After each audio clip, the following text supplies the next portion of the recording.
Kasus lainnya, saudara, polisi menyebut pengasuh pondok pesantren yang menjadi tersangka kekerasan seksual terhadap santriwati di Pati, Jawa Tengah mengakui seluruh perbuatannya.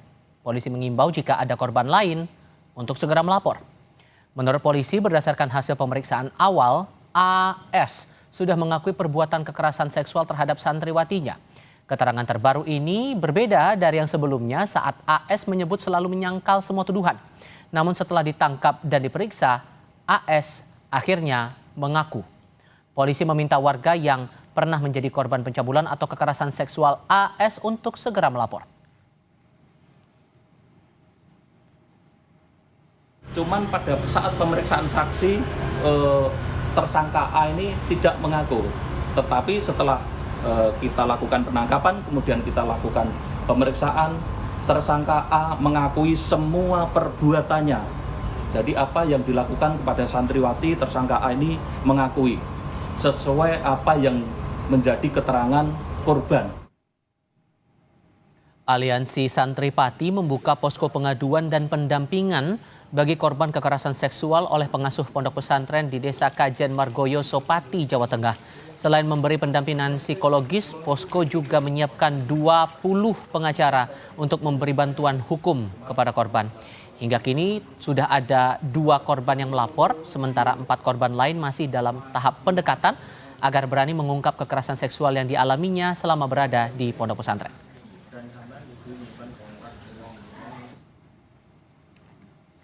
Kalau saat ini untuk mengawal isu pelecehan seksual di Desa Telogosari itu sampai hari ini ada sepasang suami istri yang sudah siap untuk laporan. Insya Allah kami kawal minggu-minggu ini untuk menyampaikan laporan ke Polresta.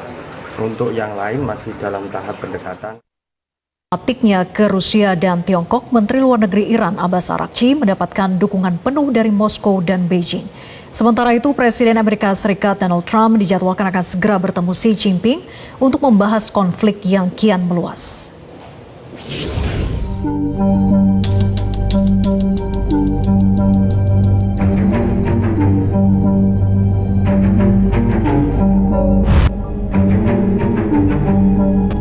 Di tengah gencatan senjata antara Amerika Serikat dan Iran, Menteri Luar Negeri Iran Syed Abbas Araghchi melakukan safari ke sejumlah negara seperti Rusia dan China. Hal ini dilakukan untuk menjaga hubungan diplomatik. Kehadiran Menlu Iran Araghchi di Saint Petersburg menggunakan pesawat Minab 168 membawa pesan emosional. Nama pesawat ini merupakan penghormatan bagi anak-anak sekolah yang gugur akibat serangan AS dan Zionis pada Februari lalu. Dalam pertemuan antara Araghchi dan Presiden Rusia Vladimir Putin di Rusia pada akhir April lalu, Putin mengungkapkan kekaguman atas keberanian dan heroisme rakyat Iran dalam mempertahankan kedaulatan mereka. Rusia berkomitmen akan terus mendukung kepentingan Iran demi terciptanya perdamaian sesegera mungkin. Получил послание от верховного лидера Ирана. Хотел бы попросить вас передать самые искренние слова благодарности за это и подтвердить, что Россия, так же как и Иран, намерена продолжать наши стратегические отношения. Передайте, пожалуйста, верховному лидеру слова благодарности за это послание и пожелание всего самого доброго, здоровья и благополучия. Мы видим, как мужественно и героически борется народ Ирана за свою независимость, за свой суверенитет. И, конечно, очень надеемся на то, что, опираясь на это мужество и стремление к независимости, иранский народ пройдет под руководством нового лидера этот сложный период испытаний и наступит мир. Со своей стороны будем делать все, что отвечает вашим интересам, отвечает интересам всех народов региона, для того, чтобы... خیلی خوشحالم که یک بار دیگه جناب عالی رو این بار در شهر زیبای سن پترزبورگ دیدار می‌کنم. رهبر شهید ایران تشکر می‌کنم، همینطور از پیام تبریک شما به مناسبت انتخاب مقام معظم معظم رهبری و جناب آقای دکتر پزشکیان رئیس جمهور برای جناب عالی است. Верховный лидер یک بار دیگه اعلام بکنم که روابط جمهوری اسلامی ایران و فدراسیون روسیه از نظر ما یک شراکت راهبردی هست و به همین شکل ادامه پیدا ایران و روسیه به همان قوتی که بود ادامه پیدا خواهد کرد، بلکه حتی با قدرت بیشتر و در گستردگی بیشتر. متوجه شد که قدرت واقعی ایران رو در مقابله با ارتش آمریکا و ملاحظه کردن و روشن شد. Tak hanya Rusia, dukungan kuat juga datang dari Beijing. Dalam pertemuannya dengan Arakci pada Rabu kemarin, Menlu China Wang Yi mengutuk keras serangan AS dan Israel. Wang Yi menyebut agresi tersebut tidak sah dan mendesak adanya gencatan senjata total. China menilai penghentian eskalasi sangat krusial untuk mencegah konflik meluas di kawasan. 这场战事已经持续2个多月，不但给伊朗人民造成了严重的损失，而且对地区和世界和平稳定造成了严重的冲击。中方对此感到痛惜。我们已经通过电话的各种方式在保持美国和以色列对伊朗发动非法战事以来，这场战事已经持续，那就是坚持和平共处原则。 Di sisi lain, Presiden Amerika Serikat Donald Trump mencoba meredam isu keretakan hubungan dengan China akibat konflik Iran. Trump mengonfirmasi akan membahas isu perang ini langsung dengan Presiden Xi Jinping. I find him to be a tremendous guy, and we get along well. And you see how we do. We're doing a lot of business with China and making a lot of money. We're making a lot of money. It's different than it used to be. But I'll be talking about that'll be one subject. But he's been very nice about this. You know, in all fairness, he gets like 60% of his oil from Hormuz, and I think he's been very respectful. We haven't been challenged by China. They don't challenge us, and he wouldn't do that. I don't think he'd do that because of me. But I think he's been very respectful.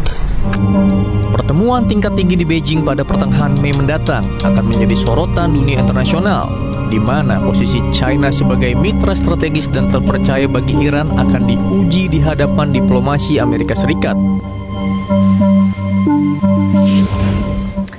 Pemirsa, ketegangan di Timur Tengah terus memicu manuver diplomasi tingkat tinggi. Menteri Luar Negeri Iran, Said Abbas Arakci, menyelesaikan safari diplomatiknya kedua kekuatan dunia, yaitu Rusia dan Tiongkok, guna memperkuat posisi Teheran di tengah agresi Amerika Serikat dan sekutunya. Dukungan nyata datang dari Moskow dan Beijing yang secara tegas mengecam tindakan militer tersebut sebagai langkah ilegal. Lantas, mampukah aliansi Rusia-Tiongkok menjadi penyeimbang kekuatan bagi Iran? Kita akan membahasnya bersama dengan peneliti senior Paramadina Public Policy Institute, Taufan Mahdi. Selamat malam, Pak Taufan. Selamat malam, Vera. Baik, terima kasih sudah bergabung Pak Taufan.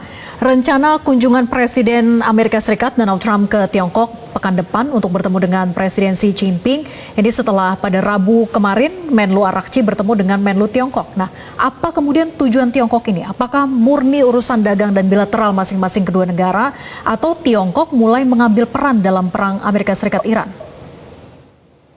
Saya pikir Amerika sudah semakin kebingungan dalam perang menghadapi Iran hingga bulan kedua, ya, hingga hari 60 sampai hari ini, dan kita melihat bahwa Amerika seperti lempar handuk dan sekarang mencoba untuk mencari dukungan dari negara-negara yang selama ini berada di posisi Iran. Dan kita kembali melihat bagaimana strategi diplomasi Iran yang sangat cantik, artinya Menlu Abbas Arakci datang ke Tiongkok itu persis 1 pekan sebelum Donald Trump berkunjung ke RRT. Jadi ini adalah sesuatu yang menurut saya Iran tidak mau kecolongan dengan nanti apa yang akan disampaikan oleh Donald Trump kepada Xi Jinping. Dan Menlu Abbas Arakci sudah bertemu dengan Menteri Luar Negeri RRC Wang Yi, dan di situ tentu saja Iran ingin menegaskan komitmen bagaimana kedua negara yang selama ini sudah memiliki hubungan diplomatik yang sangat erat, dan China selalu berada di sisi Iran dalam konflik yang terjadi saat ini. Arakci ingin kembali menegaskan posisinya meskipun nanti pekan depan Presiden Donald Trump akan datang ke Beijing. Saya pikir ini adalah kecerdasan dari diplomasi Iran, dan sekali lagi kita melihat bagaimana kebingungannya Presiden Donald Trump ini menghadapi langkah-langkah militer, langkah diplomatik, dan juga strategi yang dilakukan oleh Iran. Dan untuk pertama kali kita tahu bahwa dalam beberapa konflik militer yang pernah dilakukan oleh Amerika di negara-negara lain. Baru kali ini Amerika menghadapi kesulitan yang luar biasa sehingga harus meminta bantuan kepada negara-negara lain dan juga meminta bantuan kepada Dewan Keamanan PBB. Dan sekali lagi China saya yakini pasti akan menegaskan posisinya akan berada di sisi Iran dalam konflik yang terjadi saat ini. Tetapi satu hal bahwa karena sekarang posisinya adalah no war, no negotiation, dan juga tidak ada gencatan senjata, tidak ada perang, dan juga tidak ada perdamaian, maka China akan mendesak dalam pertemuan dengan Menteri Luar Negeri Iran dan juga dalam pertemuan antara Presiden Donald Trump nanti dengan Xi Jinping, pasti di situ akan dibahas bagaimana kedua negara ini harus segera mengakhiri krisis yang saat ini sedang terjadi di Timur Tengah. Seperti itu, Vera. Ya, Pak Tovan, kalau memang tadi Anda katakan bahwa Amerika Serikat ini sedang kebingungan gitu ya, dan bagaimana caranya untuk menarik agar Tiongkok ini yang tadinya memang paling dekat dengan Iran untuk bisa ditarik oleh Amerika Serikat, tapi dengan cara apa Amerika Serikat bisa melakukan itu? Apakah ada gertakan atau pendekatan apa yang dilakukan? Ya, saya pikir Donald Trump akan meyakinkan kepada Xi Jinping bahwa salah satu faktor krusial yang harus segera diselesaikan dalam konflik di Timur Tengah saat ini adalah lalu lintas di Selat Hormuz, karena Amerika juga tahu 60% minyak Iran itu dikirim melalui Selat Hormuz, dan itu tentu menjadi satu beban juga bagi RRC sekiranya status dari Selat Hormuz seperti sekarang, di mana Amerika melakukan blokade dan Iran juga melakukan blokade terhadap pengendalian terhadap Selat Hormuz. Dan tentu Donald Trump akan mencoba membujuk Xi Jinping untuk segera membantu menekan Iran agar segera membuka Selat Hormuz. Dan Selat Hormuz kita tahu menjadi salah satu poin dari 14 poin yang disepakati, yang diusulkan untuk disepakati di dalam proposal perdamaian antara kedua belah pihak. Jadi memang posisinya ini sangat krusial, tetapi kita tahu bahwa bagaimana Amerika pada akhirnya harus datang ke Beijing untuk meminta bantuan kepada RRC. Nah, ini kalau kita membaca sikap seperti itu, tentu ini adalah sebuah kekalahan yang sangat telak dari secara diplomatik bagi Amerika Serikat. Di sisi yang lain kita tahu bahwa kejahatan senjata yang terjadi sekarang tidak tahu sampai kapan akan diberikan tenggat waktu, tapi yang pasti kedua negara baik itu Iran maupun Amerika di tengah proses perundingan damai yang sedang berjalan, di tengah proses diplomasi yang sedang diupayakan, Amerika dan juga Iran masih saling melakukan serangan di beberapa wilayah di Iran ya. Jadi Iran menyerang kapal-kapal Amerika dan Amerika juga menyerang beberapa titik di wilayah kedaulatan Iran. Sementara di sisi yang lain, Israel yang menjadi akar persoalan dalam konflik di Timur Tengah masih melakukan serangan ke Lebanon. Nah, hal-hal seperti ini yang sepertinya akan semakin menyulitkan negosiasi damai itu segera tercapai. Dan kalau situasinya status quo, tentu semua negara pasti akan menghadapi kesulitan yang lebih panjang, dan harga minyak kita tidak tahu akan semakin tidak terkendali, dan itu akan merepotkan semua pihak, termasuk pihak-pihak tentu saja pihak-pihak yang terlibat secara langsung dalam perang, baik itu Iran, kemudian Israel, Amerika, dan tentu saja negara-negara di Timur Tengah yang selama ini menjadi eksportir minyak besar dunia, yang itu 90% ekspornya harus dikirim melalui Selat Hormuz. Jadi poin dari pertemuan Menteri Luar Negeri Abbas Araghchi dengan Menteri Luar Negeri RRC Wang Yi adalah untuk meyakinkan atau untuk menegaskan komitmen RRC akan selalu berada di sisi Iran. Ya. Sementara itu dalam kunjungan Donald Trump pekan depan ke RRT, tujuannya adalah untuk meminta bantuan kepada China agar bisa menekan Iran untuk segera bisa membebaskan atau membuka Selat Hormuz sehingga menjadi lalu lintas pelayaran yang bebas. Situasinya seperti itu, Vera. Kepentingan itu, Pak Tovan, Iran punya kepentingan sendiri, kemudian juga Amerika Serikat punya kepentingannya sendiri. Mana yang akan diikuti oleh Tiongkok? Apakah komitmennya dengan Iran, ataukah mau didikte oleh Amerika Serikat untuk menekan Iran soal blokade Selat Hormuz ini? Kita sebetulnya simpel saja menjawab pertanyaan itu. Kita lihat pada saat Amerika meminta atau mengajukan resolusi di Dewan Keamanan PBB. Dan ini menurut saya situasi yang sangat menarik, karena kita tahu bahwa kalau kita melihat berbagai resolusi Dewan Keamanan, misalnya terkait dengan Palestina, selalu diveto oleh Amerika. Nah, sekarang ini seperti RRC maupun Rusia ini sepertinya melakukan pembalasan diplomatik itu kepada Amerika ketika mereka mengusulkan resolusi agar Iran segera diberikan sanksi oleh negara-negara lain itu RRC langsung melakukan veto. Dan saya yakin saat ini kan sudah sedang lagi dirumuskan resolusi baru ke Dewan Keamanan PBB, dan itu dibahas dengan beberapa negara di Timur Tengah seperti dengan Bahrain, Emirat Arab, dengan Saudi Arabia untuk kembali mengusulkan adanya resolusi baru terhadap Iran, termasuk untuk membuka Selat Hormuz, kemudian mengakhiri negara Iran dan memberikan sanksi kepada Iran. Dan saya yakin sikap RRC maupun Rusia akan tetap sama, yaitu memveto resolusi yang diusulkan oleh Amerika tersebut. Ini situasi yang sangat menarik menurut saya, dan saya yakin bahwa sikap Cina tidak akan bergeser, akan tetap berada di sisi Iran, karena memang selama ini kita tahu bahwa dua negara besar secara ekonomi maupun secara militer itu adalah Amerika Serikat dan RRC. Dan sekarang tentu saja unipolaritas dalam kekuatan geopolitik global itu sudah bergeser menjadi bipolar, yaitu ada kekuatan Amerika Serikat di satu sisi dengan sekutunya, di sisi yang lain ada RRC, ada Rusia, dan mungkin Iran akan bergabung di sisi RRC dan Rusia. Saya pikir situasinya seperti itu, dan tidak usah khawatir, artinya ketika nanti Donald Trump bertemu dengan Xi Jinping di Beijing pekan depan tanggal 14 dan tanggal 15 Mei, saya yakin Cina tidak akan bergeming. Cina tetap akan mendesak Amerika agar segera menyetujui proposal perdamaian yang diajukan oleh Iran, termasuk terkait dengan berbagai poin yang disepakati di dalam perjanjian damai tersebut, termasuk terkait dengan Selat Hormuz, kemudian permintaan Iran untuk segera membuka sanksi dari berbagai negara terhadap ekonomi mereka, termasuk juga terkait dengan program pengayaan nuklir Iran. Kalau terkait dengan program pengayaan nuklir, saya mendapatkan informasi bahwa moratorium pengayaan uranium di Iran, pengembangan teknologi di Iran itu akan disepakati tenggat waktunya adalah 12 tahun. Kalau sebelumnya Iran mengusulkan 5 tahun, kemudian Amerika meminta 20 tahun, saya mendapatkan informasi bahwa kesepakatannya akan tercapai di angka 12 tahun.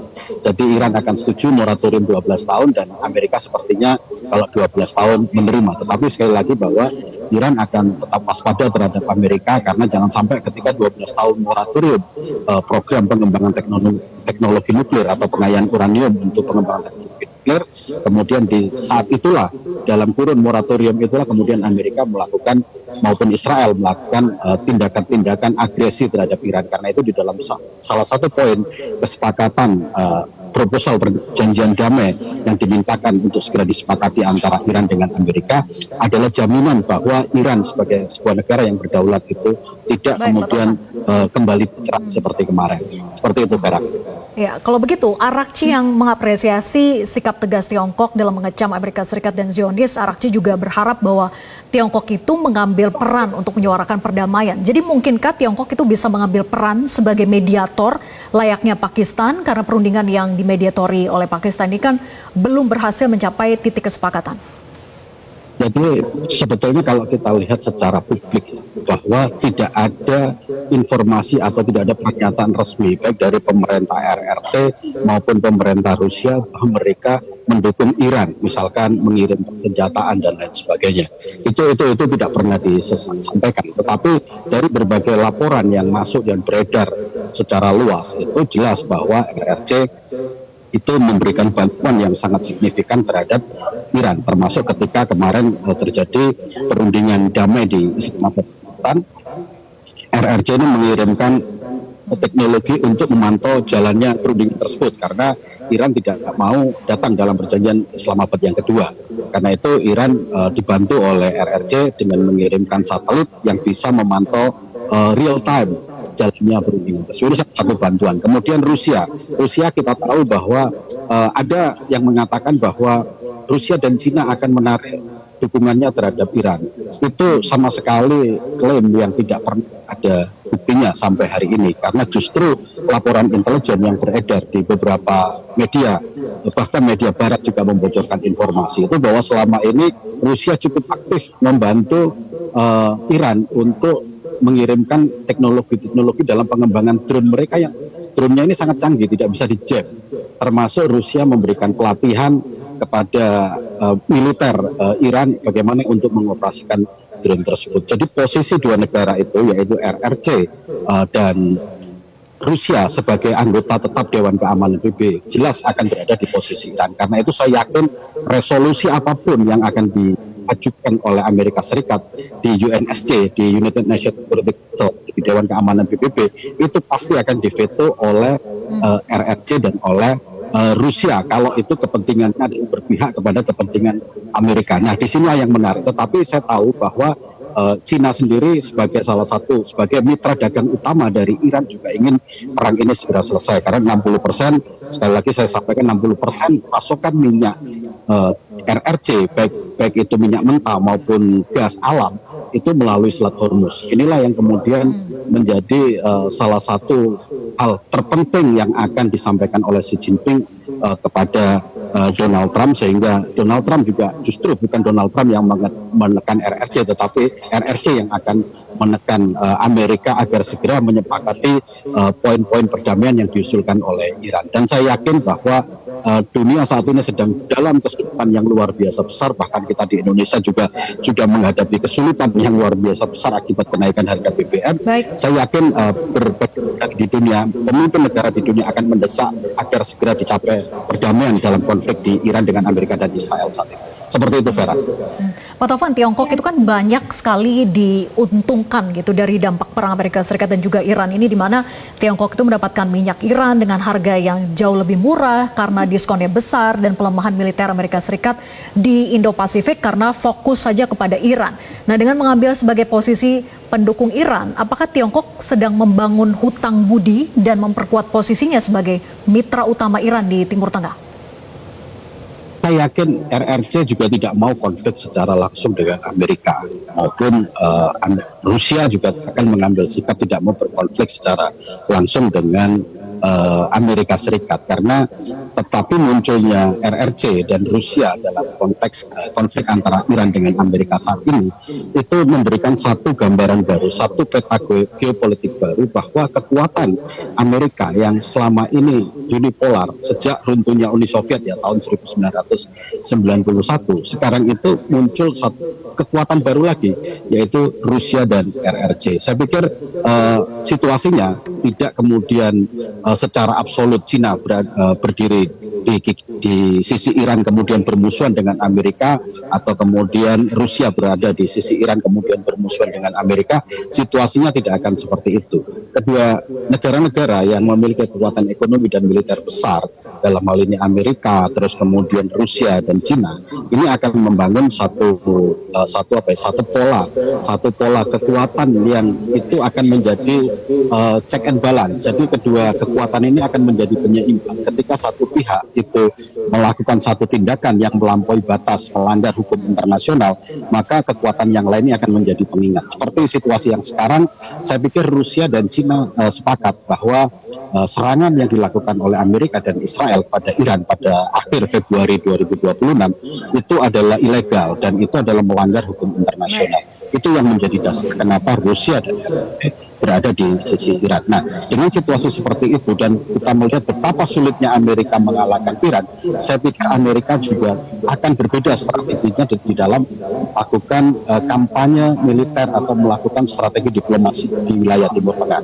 Karena negara-negara di Timur Tengah saat ini yang terang-terangan secara eksplisit ya menyatakan kecaman maupun kekecewaan terhadap Iran itu baru Uni Emirat Arab. Negara-negara yang lain, walaupun pangkalan militer Amerika di wilayah mereka itu diserang oleh Iran, mereka tidak memberikan pernyataan apa-apa. Bahkan Qatar itu terang-terangan berada di sisi Iran. Ini situasi yang sangat menarik dan akan mengubah geopolitik global. Kita menunggu bagaimana akhir dari perang ini, apakah perang akan berlanjut dengan serangan-serangan baru, apakah status quo seperti sekarang, atau segera dicapai kesepakatan damai. Tentu kita berharap yang terakhir ya, agar segera dicapai kesepakatan damai sehingga kehidupan di dunia ini kembali normal, kondisi ekonomi kemudian kembali normal, dan harga BBM yang kita rasakan di Indonesia sekarang dan naik kembali turun ke level yang sebelum terjadinya perang. Seperti itu, Vera.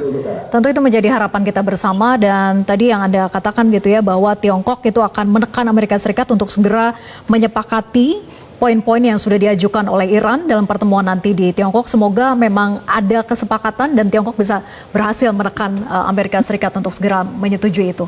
Terima kasih Pak Taufan atas analisa Anda. Oh, the rock are coming.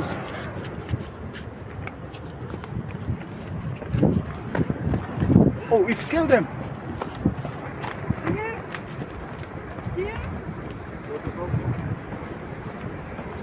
Oh my God, they die. Oh, they die.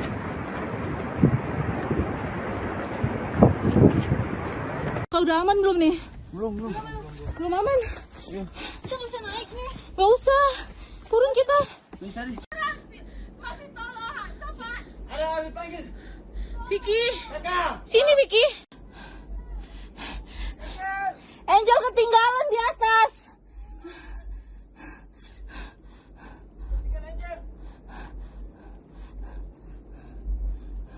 Vicky, cari yang aman aja dulu sini, Vic. Biar ketutup, Vic. Ayo, Vic. Ya Allah, goyang.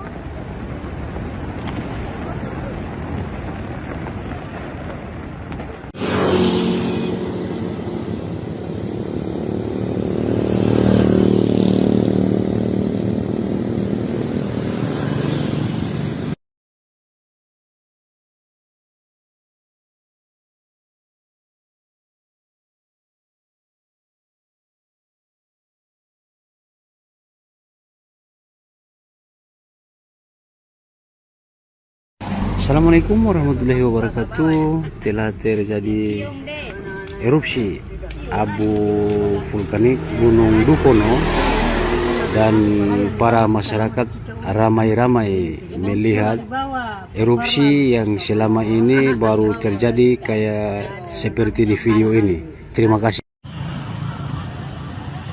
Selamat pagi semuanya. Di hari Jumat ini kembali lagi Gunung Dukono mengeluarkan erupsi abu vulkanik yang siap menghujani kota Tobelo dan sekitarnya. Abunya entah dia menutupi kota Tobelo, entah dia ke utara, ke selatan, atau ke barat ya. Yang jelas diharapkan semua masyarakat kota Tobelo untuk selalu antisipasi dengan memakai masker ketika abu vulkanik turun ya. Dan saat ini saya berada di maskot Tobelo Terang di taman ya. Dan ini dia penampakan dari erupsi Gunung Dukono.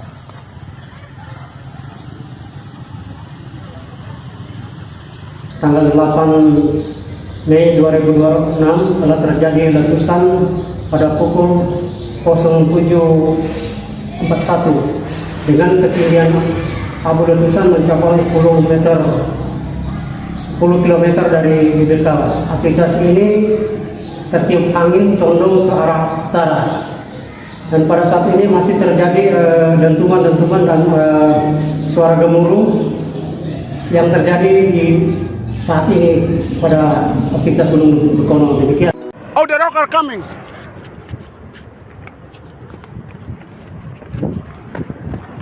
Oh, it's killed them.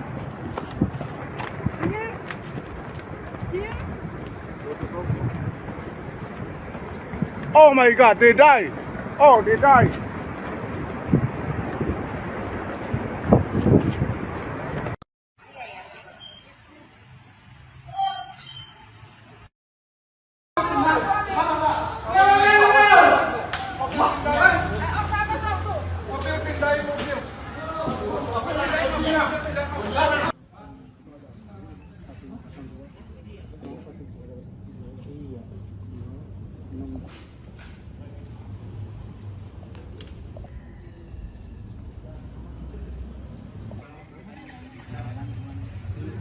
Apa bilang aja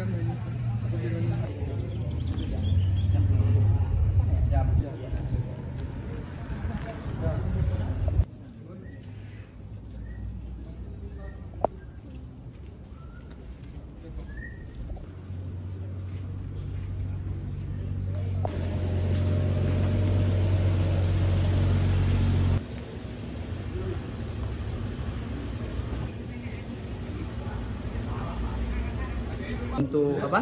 Yang kebakar ini apa Pak? Lantai 4 ya, ruangan. Ruangan apa Pak kalau ini Pak? Ini ruangan kerja. Oh, ruangan kerja Bapak. Posisinya lagi ada orang atau gimana Pak di lantai 4? Untuk posisi emang lagi ada orang. Emang Bapak sama ada rekan bapak lagi ada yang dikerjain di atas. Itu api pertama kali muncul dari apa, Pak? Nah, itu penyebabnya, Pak? Kalau apa saya nggak tahu karena saya standby di sini, Pak. Oh. Kita jaganya standby di bawah, jadi kita nggak tahu penyebab pertama itu apa.